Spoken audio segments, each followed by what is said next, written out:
Participar este fin de semana de la elección de los consejos de juventudes municipales, a escoger esos representantes, a darle sentido a esa política pública de juventudes, a convertirse en veedores, a convertirse en gestores, a convertirse en legitimadores de las políticas de los gobiernos.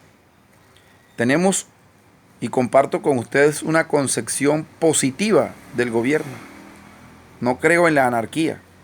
Ni siquiera ahora estamos creyendo en las revoluciones armadas. Son conceptos que en Colombia, después de los diálogos de paz, son irrelevantes, suenan irrelevantes. Pero con ello tampoco estamos diciendo que legitimamos de manera automática estas formas de gobierno tan ejecutivizadas, es decir, tan excesivamente dependientes del poder ejecutivo, de ninguna manera, sino que partimos de que es una democracia o se trata de una democracia en construcción y por lo tanto una democracia con errores, una democracia todavía con grandes contradicciones, porque jamás la representación podrá ocupar el lugar de la cosa, jamás la representación podrá ocupar el lugar del objeto al cual representa. Nos quedamos con eso, con una representación y sus limitaciones. Y por lo tanto, en ocasiones requerimos otras formas de democracia más participativas, sin caer en anarquía, sin caer en revoluciones violentas. Lo que pretendemos son revoluciones culturales y una de ellas es sacarnos el chip de la modernidad de la cabeza, de creer que esa vía estrictamente juridicista nos va a llevar por el camino del buen vivir, cuando muchos nos llevan por el camino del desarrollo y el progreso, que también son conceptos modernos, pero que no tienen estrictamente todo que ver con el buen vivir de las poblaciones humanas y del resto de los seres vivos del planeta. Entonces aprovecho este escenario para invitar a los jóvenes, a los que les caben estas ideas en la cabeza, a los que todavía tienen la posibilidad, gracias a su forma de entender el mundo de hoy, de pensar en revoluciones pacíficas, pero profundas revoluciones culturales. Y una de ellas es al interior de nuestro esquema o de nuestra estructura política. Por eso, jóvenes, estudiantes de la escuela formal, pero también de las instituciones no formales, los invito a votar este fin de semana por sus candidatos, cualquiera sean, candidatos al Consejo Municipal de Juventudes. Ojalá las personas que ocupen esas curules sean jóvenes, digamos que articulados más a la dinámica o a las dinámicas que se viven en los barrios, a las dinámicas que se viven en el corazón del pueblo, que al ejercicio de la mera clase política. Porque la política no es la clase política, aunque mucha gente la confunde.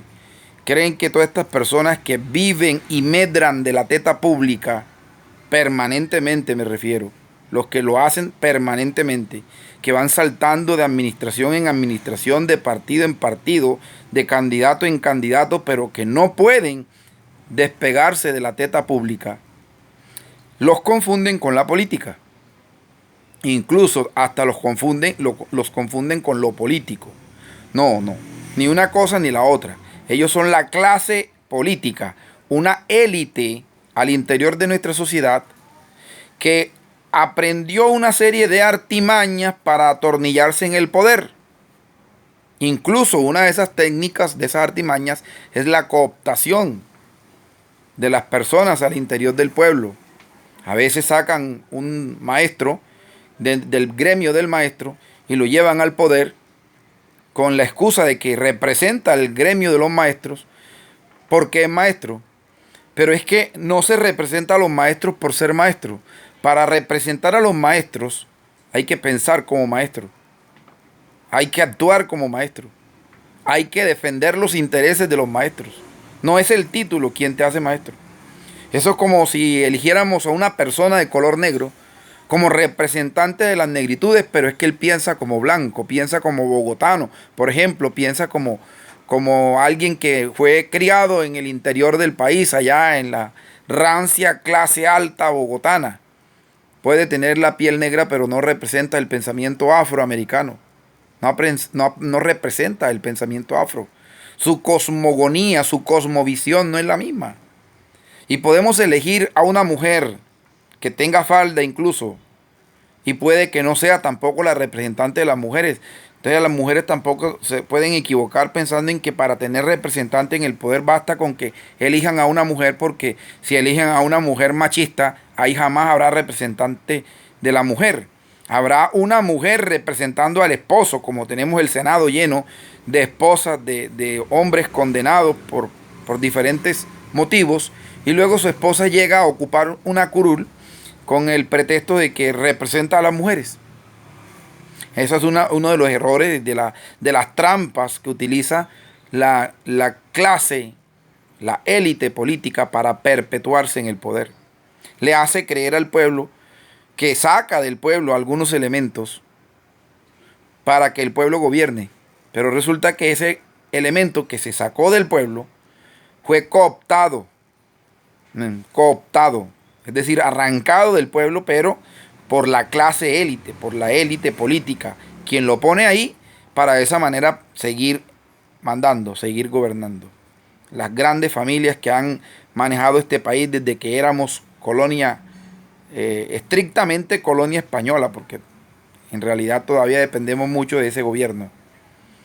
Entonces, el mensaje es para estas nuevas juventudes, juventudes de pensamiento, juventudes de cuerpo, de alma, de cuerpo y alma, de espíritu, para que elijan jóvenes que los representen, y pero que además de representarlo, vayan al barrio, vayan a la vereda, vayan al barro con ustedes, que sean activos en el corazón del pueblo, para que el pueblo gobierne, y que ojalá no sean jóvenes de edad, pero cooptados por la vieja y rancia clase política local, que es experta en cooptar, que es experta en colocar un carpintero en la alcaldía, colocar un pescador en la alcaldía, para que el pueblo crea que es gobernado por un pescador, pero no. Es gobernado por la misma clase política que colocó ahí, en ese puesto, al pescador. Entonces, les dejo este mensaje, jóvenes, para que salgan todos mayores de 14 años, busquen su mesa de votación y ejerzan su derecho al voto, que es el principio de algo más grande. Cuando todos estos jóvenes empiecen a tener derecho de votar en las elecciones nacionales, regionales, locales, para elegir alcaldes, senadores y presidente de la República. Porque en Colombia hay límites para los jóvenes, pero incluso uno ve que en la parte de arriba, en el otro extremo de la escala de edad, son prácticamente nulos los límites. Y uno se pregunta hasta qué punto una persona de 80 años realmente es más apto, no estoy diciendo que no lo sea, pero es más apto que un joven de 17 o de 16 años. Sobre todo en el mundo cambiante que hoy tenemos. Sin embargo, esas son las cositas que pensamos que se pueden cambiar. Y este voto de este fin de semana es clave para eso. Bueno, jóvenes, muchas gracias por permitirme llegar hasta ustedes con este mensaje.